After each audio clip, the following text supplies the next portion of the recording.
Hello and welcome back, ladies and gentlemen, to another Historical Humans Heritage. And piggybacking off of our most recent podcast episode, as we love to do, we're going to be talking about the pre Hispanic city of Chichen-Itza, the center point of Mayan culture and probably the single most recognized feature of Mayan culture that most people would recognize. Yeah, yeah, Which that's is right. the We're talking about Chichen-Itza, and we're probably going to be focusing a lot here on El Castillo, the giant, pyramid. pyramid right here in the middle. I do love, Justin, that our timeline has been inverted here because I'm pretty sure this is going to come out before the podcast. So Oh, yeah. there's, Okay, yeah. We'll schedule it after. We'll have to record one more. It's all good.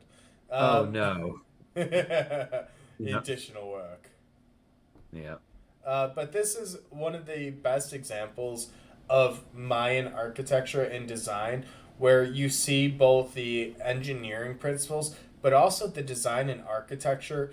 I mean, this entire structure is just in the entire city is adorned with really magnificent stone carvings and designs. And it is a UNESCO World Heritage Site for so many reasons. The proximity in Central America, the fact that it is so well preserved and so intricate. One of the things we highlighted a lot during our podcast episode is the fact that a lot of this is within very, very dense jungle. yeah. Yeah, definitely. You wouldn't necessarily know it looking at some of the pictures with all the like perfectly mowed down, quarter-inch grass that is here. That is not the natural biome. The natural biome of this is jungle. It is thick and heavily forested. Oh, those pesky Mayans love it. And one of the interesting things that the photos show that I'm showing on our screen here is people climbing the steps of the pyramid, which people are sometimes able to do. Although I believe since COVID that has been shut down, unfortunately. Yeah, so that has been shut down between the clamping down from COVID restrictions and a Preservation. number of entitled tourists over the years being forcibly removed for damages to the property. I believe you are no longer necessarily allowed to walk up there most days. Some of the things that make it really, really cool, though, especially the city, is it was found almost entirely intact. It had had its period of decline, but really, when the Spaniards came, Chichen Itza was still around. And you see a lot of things preserved in place, like the pyramid, the ball court, which I have the ball court image shown below, which you could see the hoop on the wall. They would kick around a massive 3 to 5 kilo rubber ball made of solid rubber. So imagine Yeah, just a tire kicking you in the face if you got hit by one. yeah, yeah. People think hockey pucks hurt. And that's 3 inches of hard rubber, but it's vulcanized rubber, to be fair. Yeah, But it's just a masterful city designed with a lot of beautiful designs and that holds a lot of history. Because the people of Tikal ended up, which was one of the main prominent cities of the Mayan hmm culture, let's say the cultural tradition, because they weren't quite an empire, as people like to believe. They were never really all that unified.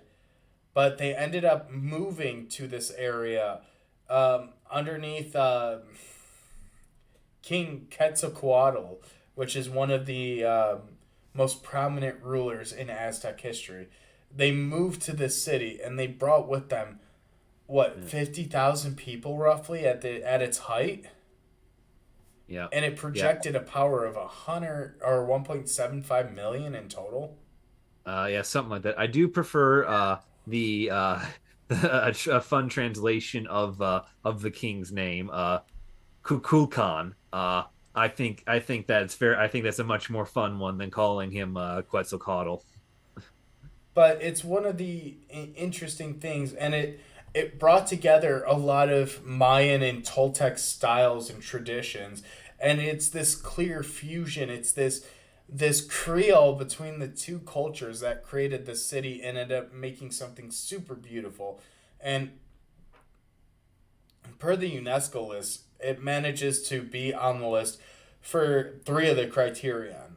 One is the monuments of Chichen-Itza, Yeah. particularly the northern group, which includes the ball court, the Temple of Kulakan or Quetzalcoatl, and the Temple of the Warriors, among the undisputed masterpieces of Mesoamerican architecture and the beauty and design and the portrait and their construction. Yeah. Yeah. And then criterion two is that these monuments and the city of Chichen Itza itself were a cultural powerhouse that influenced the entire Yucatan Peninsula for about 500 years. That's a long amount of time. Yeah, this city really only went into full decline less than a century before the Spanish showed up, which is what I call good instincts. And the city is about as authentic as you can get, really. The the one downside to it is when the site was investigated and fully uncovered, they did do some artistic liberties with reconstructions, but that does happen with a lot of sites like this. But it is as true to nature as you can honestly hope for. It is beautiful. Yeah, yeah, and that reconstruction is mentioned in the wording of the authenticity, which UNESCO states is the condition of authenticity met by the site at the moment of its inscription is maintained, meaning that this is as authentic as it was going to be. We probably couldn't tear it down and start again if we wanted to make it more authentic, so we're going to let it stand.